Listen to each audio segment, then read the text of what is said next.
Next आपण बघणार आहोत स्क्रू कॉम्प्रेसर. आता स्क्रू कॉम्प्रेसर असं का म्हटलं जातं, तर त्याच्यामध्ये दोन स्क्रू तुम्हाला दिसू शकतात. एक आहे मेल स्क्रू आणि दुसरा आहे फिमेल स्क्रू.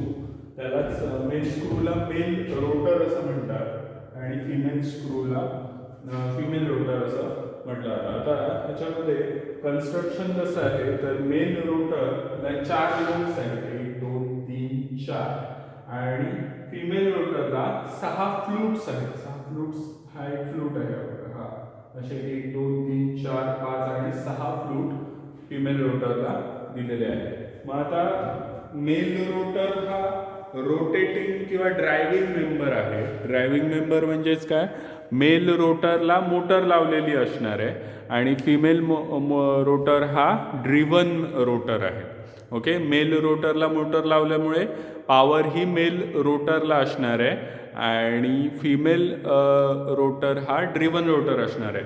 आता एअर कशी कॉम्प्रेस होईल, तर ह्या दोन्हीच्या मध्ये एअर एन्ट्रॅप होईल, मेल रोटर आणि फिमेल रोटरच्या मध्ये, आणि त्याच्यामुळे एअर ही कॉम्प्रेस होणार आहे. आता मेल रोटरला 4 लोब्स आहेत आणि फिमेल रोटरला 6 फ्लूट्स आहेत. मग मेल रोटरचा स्पीड हा वेगळा असणार आहे आणि फिमेल रोटरचा स्पीड हा वेगळा असणार आहे. प्लस तुमचा जो मेल रोटर आहे त्याचा जो स्पीड आहे हा 4 हे असल्यामुळे वेगळा असेल, फिमेल रोटरचा स्पीड हा वेगळा असेल आणि त्याची डायरेक्शनसुद्धा वेगळी असेल. म्हणजे मेल रोटरच्या फिरण्याची डायरेक्शन तुम्हाला दिसते. जर मेल रोटर हा क्लॉकवाईज असेल तर फिमेल रोटर हा अँटी क्लॉकवाईज रोटेट होत असणार आहे. ओके, आणि एअर कशी एन्ट्रॅप होणार आहे, तर एअर ह्या दोन मेल रोटर आणि फिमेल रोटरमध्ये येऊन एन्ट्रॅप होणार आहे. ओके, आणि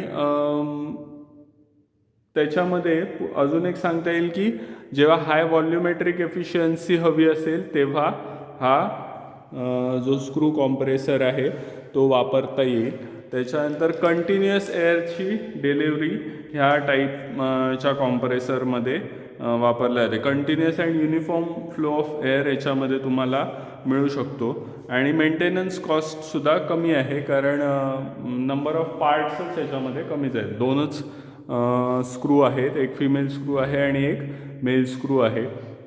सो ह्याचं कन्स्ट्रक्शन आणि वर्किंग इझी आहे त्या मानाने. ओके, सो हा होता स्क्रू कॉम्प्रेसर.